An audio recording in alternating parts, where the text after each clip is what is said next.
Back on the SportsMax Zone, and we are talking football now. It is quite unusual in a round where we have the defending champions Manchester City against Arsenal and two title contenders getting ready for action that Liverpool and Chelsea are squaring off against each other, taking the back seat, these two stories. But it's not every day that the Premier League's last Ballon d'Or winner is returning to the club that he had made his name. Let's look at the fixtures for Premier League football this weekend. Manchester City against Arsenal. Aston Villa, they're up against Brentford. We have Brighton taking on Everton. Newcastle, they're up against Southampton. Norwich will face Leicester. Crystal Palace travelling to West Ham. Liverpool at home to Chelsea in a big one, as we said. Burnley facing Leeds. Tottenham, they're at home to Watford.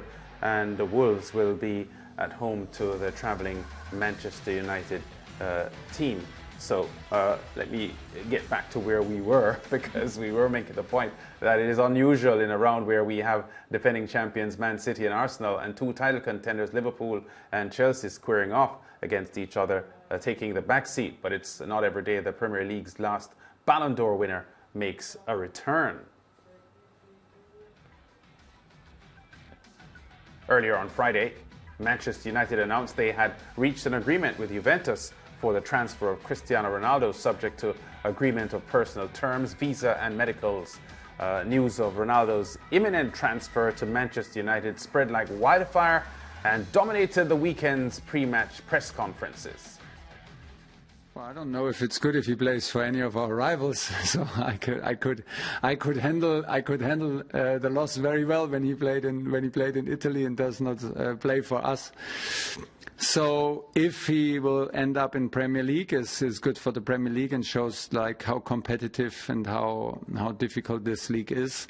At the same time, it will make life harder for us. But that's what we are up to, and I hear it from you for the first time. I just come off the pitch, and we prepared the sessions before. So let's wait and see. I say the same. Cristiano will decide where we want to play, not Manchester City, not myself. So there are many things that right now looks like far, far away. So I know today is a tough press conference for I would say myself, because tomorrow at 12 we'll have an incredible important game ahead of us. And now the press conference will be related in other terms, in other issues. As a football man like yourself, to see him in the Premier League, in English football, and how that would change the whole kind of repertoire at the top of the Premier League, because this season it seems to be so exciting. Yeah, true. Yeah, Cristiano, I watched that like a football supporter, actually. I have not more knowledge about it. Probably you have much more knowledge about it, if it will happen or not, than I have. But again, it's not about me to judge that or whatever. Well, we focus on the ones we have here. Don't want to speculate too much on Cristiano, of course, what's happening there in the press. And I've said many a time with the speculations, you have, when you're at Man United, when you're Messi, when you're Ronaldo, when you're Pogba, Bruno, you have to read a lot about yourself. So let's see what happens with Cristiano, because he's such a legend of this club. Yeah, so 12 years after leaving Manchester United for Real Madrid for what was then a world record transfer fee, Ronaldo, some say like the prodigal son, has found his way home. The five-time Ballon d'Or winner, now 36 years old, has won over 30 major trophies in his career, including 5 UEFA Champions League titles. In his first spell at the club, Ronaldo scored 84 goals in 196 league appearances, winning 3 Premier League titles, 2 Player of the Season awards, and 1 Golden Boot. Such a massive signing is Ronaldo that bookmakers have started slashing Manchester United's odds of winning the title. Our football correspondent Simon Evans has been following the story, and he joins us now to share the latest. Well, we just heard a plethora of management comments from Tuchel and Ole and several others, but we are a little bit more advanced a couple of hours since that, Simon, so you can tell us for sure if everything is set and Christie will be at Old Trafford. Yeah, everything is set. Those personal terms are a technicality, I understand. They do have to sort them out, but Manchester United don't go and announce that they've agreed a deal with a player unless those things are in place. So medical needs to happen. He's not going to be around this weekend. We've got then the international duty, and he should be in position to make his debut after the international break against Newcastle United. So a huge amount of excitement amongst the Manchester United fans. Yeah, but Simon, can you tell us what has happened in the last 24 hours? Because we were on the show yesterday talking about Manchester City, and all of a sudden, there's this U-turn, and it's now Man United. Can you talk us through what has happened in the past 24 hours to scupper the Man City move, and all of a sudden it's Man United? Yeah, I think the two things are very closely connected. I think Manchester United, from what I understand, looked at the prospect of Cristiano Ronaldo going to Manchester City and saw it as something absolutely unthinkable. There's something that would, damage them not only on the field, a direct rival, but also in terms of the prestige of the club, to have a player who is so associated with some of the golden years of Manchester United, ending his career at City, maybe winning the title ahead of United, and celebrating at the Etihad in a sky blue shirt. Unthinkable. And in some ways, it was an open goal, really, for the Glazers, the owner of Manchester United, to go out there. Ronaldo was receptive to the idea, but to go out there, offer more, make sure they got the deal done. And they got it done really quickly, which you have to say is very, very unusual for Manchester United. You look how long the Jadon Sancho transfer took, over a year to get that over the line. Many other transfers. Bruno Fernandes took a long time. He ended up coming in January.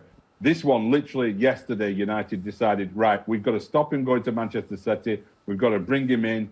And Ronaldo was receptive to it. They made him an offer that was acceptable. Juventus were also, I understand, more willing for him to go to United than City. There is a little bit of reluctance to keep on strengthening Manchester City and Paris Saint-Germain from some of the other clubs. So that's how I understand how it went down. Definitely, and listening to Pep Guardiola, you get the sense that he's got it, because he said, Cristiano will decide where he wants to go. Of course, we all know the issues that Pep has been having, because trying to get Harry Kane, so many deals that have fallen through and, brought a lot of excitement to the Man City fans initially, only for them to end up disappointed. Do you get that same sense? Pep a bit gutted? Yeah, he didn't look happy about it, and was a sort of a little bit sounding defeated about it all. And in the end, they were defeated on this project, and they haven't got Harry Kane, they haven't got Cristiano Ronaldo. So are Manchester City going to have to pull out some big surprise in the next few days before the transfer deadline closes at the end of this month to satisfy their need for another striker and the demand of their fans for more and more top players after signing Jack Grealish, of course, for over £100 million? Exactly, and we all know how money is an issue in the Premier League. It has been, one of the top storylines throughout the start of the season, and we haven't even begun properly as yet. No, the deadline coming, and there's always a few last-minute surprises there. We'll see what happens. There's still big players out there in Europe. We don't know what's going to happen with Kylian Mbappe, whether he's going to go to Real Madrid from Paris Saint-Germain. There's still whispers and talk about Erling Haaland from Borussia Dortmund. Will one of the big clubs make a move for him? So it does feel like the transfer market, after being very quiet during those 2 or 3 windows during the COVID period in Europe, is come back to life with a real bang this time. Yeah, and of course, Thomas Tuchel saying something very interesting, and I'd love to know if you are in agreement with him. Christie is very good for the Premier League, he said, and also that, he'll make life tougher on the rest of the teams. Absolutely. Look, he's 36 years of age. We know it's not the Cristiano Ronaldo we saw at Manchester United before. But he's coming in as a very different player. He's not that fast winger anymore. He's turned himself into a number 9, a striker, which is something Manchester United really have lacked. Although, of course, they've got Edinson Cavani there. They've got young Mason Greenwood coming through as well. But he's a player who can score goals. And Manchester United are not short of pace and legs around him. If you put Sancho on one side and Mason Greenwood on the other, you've got Bruno Fernandes behind him. It's not about attack at all. There's still some questions about the defensive side of their midfield. But attacking-wise, Ole Gunnar Solskjaer wanted options. He wanted a natural goal scorer. He's got all of those things now. Yeah, Simon, the English Premier League is a lot more robust and energetic and intense than a lot of other leagues in Europe, including Serie A, where Cristiano is coming from. We spoke of his advancing years and so on. He's going to be 37 during the season, but his body looks young. He's fit. He's not a normal 36-year-old. How would you compare the prospects of Cristiano in this current Premier League era to the one he left when he was a lot younger? Yeah, I mean, he's a totally different player. He's reinvented himself. He's no longer a winger. He doesn't rely on his pace, although he's still pretty quick over short distances in and around the box and getting away from people and so on. He keeps himself in extraordinary shape, and he's always very willing to show everybody what great shape he's in, of course. But he's a player who's become more of a goal poacher. And I think that's the way that Manchester United will use him. They're going to attack down the flanks. Of course, there's Rashford, who's injured at the moment, who we haven't even discussed. So many options there. Edinson Cavani could help him manage his workload, I think. And I think that's what United will do this year. I don't think we'll see Ronaldo playing in the Carabao Cup or the FA Cup early stages. I think he'll get his rests in there. He's still very keen to play a part with Portugal. So they'll manage his minutes a little bit more, and they've got the options there with Cavani and Greenwood to give him a rest when they need to. Yeah, we've got to leave it here, but very, very quickly, a lot of Man United fans aren't huge fans of Ole Gunnar Solskjaer, Simon, and they don't think he has the strategic brain to organise his team the way they would like to see him. Now, he's got Christie there. Do you feel Ole has the tools strategically to use Cristiano in a profitable way for Man United to satisfy these fans? Yeah, I think so. I think I think they've shown so much progress really over the last couple of years with a limited squad. Now he's got a squad that really should be able to compete for honours, if not the Premier League title, then something. And another of the criticisms about Solskjaer is he wasn't a manager who could attract the big players in the way that a Klopp or a Mourinho or a Guardiola could. I think he's answered that one as well today. Yeah. Okay, Simon, great talking to you. We'll hook up again next week as we review what happened on the weekend. Look forward to it. All the best. As we go to break, what are your thoughts on Cristiano Ronaldo rejoining Manchester United?